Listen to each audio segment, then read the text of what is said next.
Hello नमस्कार, कैसे हैं आप सभी। आई होप आप सभी अच्छे होंगे। Welcome to my channel fly high. हाँ जी, लास्ट टाइम हम कवर कर चुके हैं हमारे ग्राफ के बारे में। हमने क्या कवर किया था लास्ट वीडियोस में? हमने ग्राफ के ऑपरेशंस वगैरह को कवर अप कर लिया था और हमने उसके रिप्रेजेंटेशन को भी कवर कर लिया था मेमोरी में। आज हमने कवर करना है ग्राफ ट्राइवर्सल। ट्राइवर्सल क्या होती है? ट्राइवर्सल का एक मतलब होता है कि visit each and every element at least once, और हम बोल सकते हैं ईच एंड एवरी नोड।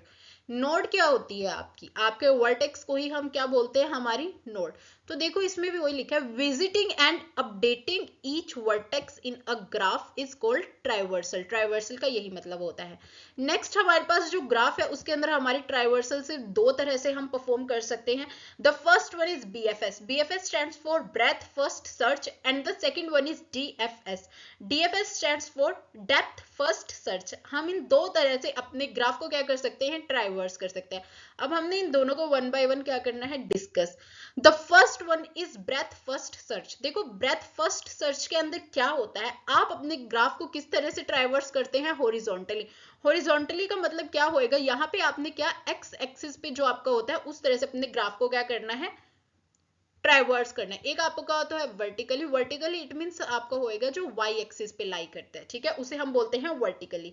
अब आ जाते हैं हमारे पास, इसमें हमारे पास जो BFS होता है वो एट द एंड आपको क्या रिजल्ट देगा? एक स्पैनिंग ट्री प्रोवाइड करता है।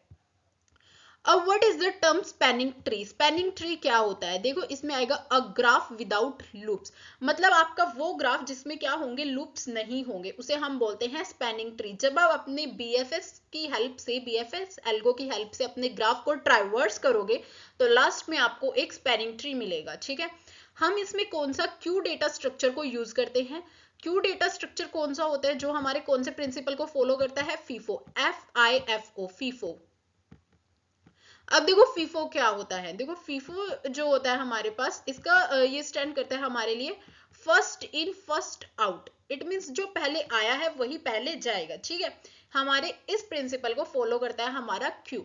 इसके लिए हमारे एग्जाम्पल कैसे ले सकते हैं? फॉर एग्जाम्पल, कोई भी बस स्टैंड है या कोई भी आप कहाँ पे किसी भी स्टेशन पे हैं, आपने क्या करना है? एक टिकट को लेना है, तो उसके लिए क्या होता है? एक लंबी लाइंस जो होती हैं वहां पे, तो जो पहले लाइन में लगा है उसे पहले टिकट मिलेगी, देन वो लाइन से आउट हो जाएगा। फिर जो सेकंड है उसे फिर टिकट मिलेगी, वो आउट हो जाएगा। इट मींस जो पहले आया है उसे पहले सर्व होगा, देन वो आउट हो जाएगा, ठीक है। फर्स्ट कम और फर्स्ट आउट वो होता है इसमें स्कीम। तो ठीक है, नेक्स्ट वन हमारे पास जो आ जाता है, इसमें क्या है कि जो आपका क्यू डेटा स्ट्रक्चर है वो हमने कितना लेना है? उसका मैक्सिमम साइज किसके इक्वल होगा? Of total number of vertices in the graph. जितने आपके ग्राफ में टोटल नंबर ऑफ वर्टिसेस होंगे। अब व्हाट इज वर्टिसेस का मतलब हमारा नोड्स होता है, जो हम बहुत बार पढ़ चुके हैं। क्या होते हैं आपके नोड्स? फॉर एग्जाम्पल ये आपका 1 है यहाँ पे, ठीक है, and the other one is ये यहाँ पे है आपके पास 2। तो ये क्या है आपकी? ये है आपकी नोड्स। और आपकी नोड्स को जब एक दूसरे से कनेक्ट करते हैं जो उसे बोलते हैं हम एजेस। तो जितनी नंबर्स ऑफ आपके ग्राफ में नोड्स होंगी उतना ही आपका क्यू डेटा स्ट्रक्चर का मैक्सिमम साइज होगा, ठीक है। अब इसकी एल्गो देख लेते हैं। एल्गोरिदम में देखो उसने फर्स्टली क्या किया? Define a Q of a size total number of vertices in a graph. आपने सबसे पहले क्या करना है? क्यू को डिफाइन कर देना है, उसके साइज को डिफाइन कर देना है, ठीक है। जितने भी नंबर ऑफ आपके पास क्या होंगे? आपके ग्राफ में वर्टिसेस होंगे। फॉर एग्जाम्पल आपके ग्राफ में कितने हैं? 3 वर्टिसेस है, देन आपने क्यू का मैक्सिमम साइज कितना रख देना है? 3, सिंपल, ठीक है। नेक्स्ट देखो उसने क्या कहा है? Select any vertices as starting point for traversal. आपने क्या करना है? कोई भी एक वर्टेक्स को क्या स्टार्ट कर लेना है? एज अ ट्राइवर्सल करने के लिए एक स्टार्टिंग पॉइंट मान लेना है, ठीक है। फॉर एग्जाम्पल अगर मैं इस ग्राफ की बात करती हूँ, ये देखो मेरे पास ये ग्राफ है। इसमें हमने देखो, इसमें हमने यहाँ पे कितनी 5 नोट्स ले ली हैं, ठीक है। यहाँ पे हमने इसका साइज भी मैक्सिमम करना होगा उसके लिए, हमारे क्यू का भी। तो देखो फॉर एग्जाम्पल ये हमारे पास एक ग्राफ है जिसके हमारे पास कितनी नोड्स है? हमारे पास यहाँ 5 नोड्स हैं, और ये हमने क्यू का साइज भी क्या कर दिया है? इंक्रीज कर दिया है। तो हमने एक पॉइंट को सिलेक्ट कर लेना है जिसे हम स्टार्टिंग पॉइंट बोलेंगे। जैसे हमने ये 1 पॉइंट को क्या कर लिया है? स्टार्टिंग पॉइंट के लिए सिलेक्ट कर लिया है। फिर आपने क्या करना है? Visit that vertex and insert it onto the queue. आपने उसे क्या करना है? विजिट और उसे अपने क्यू में डाल देना है। अब आपके क्यू में यहाँ पे हमने क्या डाल दिया है? 1। ठीक है। नेक्स्ट उसने कहा है visit all the adjacent vertex of that vertex, जो आपने सिलेक्ट की है नोड उसके एडजेसेंट जितने भी आपकी नोड्स है, जैसे इसे 2 मान लेना है हमने, ये हमारी हो जाएगी 3, ओके, ये 4 and the last one is 5। तो आपने क्या करना है, उसके एडजेसेंट जितने भी नोड्स है उन सबको क्या करना है, विजिट करना है। जैसे हमने 2 को विजिट किया यहां से और 3 को, ठीक है।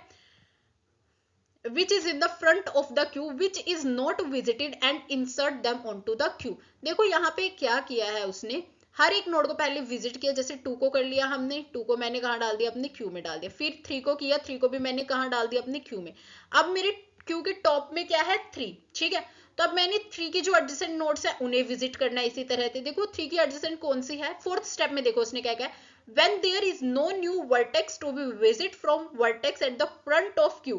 जो भी आपकी क्यू के फ्रंट में वर्टेक्स है, नोड है, अगर कोई भी वर्टेक्स, कोई भी नोड नहीं बचती है विजिट करने, देन आपने क्या कर देनी है, डिलीट कर देना है उस पर्टिकुलर वर्टेक्स को फ्रॉम द क्यू। जैसे देखो अब आपके टॉप में है 3, तो 3 के एडजेसेंट देखो क्या है, 1 है और 4 है। 1 को हम पहले से ही वो कर चुके हैं ट्राइवर्स, देन हमने यहाँ पे किसे डाल देना है, 4 को। अब आपके क्यू के टॉप में है 4 को देखो किस 3 पे जाएगा और 5 पे जाएगा। 3 को हमने पहले ही कर लिया, तो यहाँ पे हमारे पास क्या जाएगा, 5। फिर हम आ जाते हैं 5 के टॉप को, देखो 5 के पास है 2 और 4 हमने दोनों को ही कर रखा है। जब हमने दोनों को ही कर रखा है, उसके पास कोई न्यू वर्टेक्स, कोई न्यू नोड नहीं है, दैट मीन्स हमने क्या कर देना है, डिलीट कर देना है, ठीक है। अब देखो डिलीट हमने क्या कर देना है, उसने यही तो बोला ना 4th स्टेप में कि अगर आपके पास नई वर्टेक्स नहीं है, then delete that vertex from the queue. आपने उस पर्टिकुलर वर्टेक्स को क्यू में से रिमूव कर देना। जैसे हमारे पास 5 था, तो हमने यहाँ पे क्या किया, 5 को रिमूव कर दिया, ठीक है। अब ऐसे ही आपने 4 के लिए चेक करना है, जो भी थी हमने ट्राइवर्स कर दी है। ये तो छोटा सा ग्राफ लिया था तो इजीली ही ट्राइवर्स हो गई, वरना ग्राफ बहुत बड़े बड़े होते हैं, ज्यादा ट्राइवर्सिंग करनी पड़ती है, ठीक है। इसमें तो हमने स्टेप बाय स्टेप करते गए, तो हमारे लिंकअप थे, इजीली हमने कर लिया। 5th स्टेप में देखो उसने कहा है रिपीट करने हैं 3 और 4 को अंटिल क्यू बिकम एम्प्टी, जब तक आपका क्यू एम्प्टी नहीं हो जाता, ठीक है। अब देखो आपके इसमें 4 है, मतलब आपने क्या करना है, हर एक को 4 के लिए कोई नई वर्टेक्स नहीं है जिसे आपने विजिट ना किया हो, तो आपने डिलीट करते चले जाना है इन्हें। तब तक आपने ये चीजें करनी है जब तक आपका क्यू क्या ना हो जाए, एम्प्टी ना हो जाए, ठीक है। आपके ये सारे क्या हो जाएंगे, एक एक करके डिलीट हो जाएंगे इसी तरह से, जब इनके पास कोई भी नई वर्टेक्स नहीं रहेगी। 6th स्टेप में देखो उसने कहा व्हेन क्यू बिकम एम्प्टी, जब आपका क्यू एम्प्टी हो जाता है, then produce final spanning tree by removing unused edges को आपने रिमूव कर देना है, और तब आपका एक बिना लूप्स का एक स्पैनिंग ट्री हमारे पास आ जाएगा। अनयूज्ड एजेस को कैसे रिमूव करना है, जैसे जैसे आपने इसमें एंटर किया है उस अकॉर्डिंग से आपने क्या बनाना है, आपने एक ट्री बना देना है, सिंपल, ठीक है। तो ये थी हमारी एल्गोरिदम बीएफएस के लिए। आई होप आपको ये अच्छे से समझ आई होगी। Thank you very much. If अगर आपको कोई भी डाउट है इसमें, देन आपने प्लीज कमेंट करनी है। Okay please, thank you very much. Please like, share and subscribe my channel and keep learning and keep growing guys. Thank you.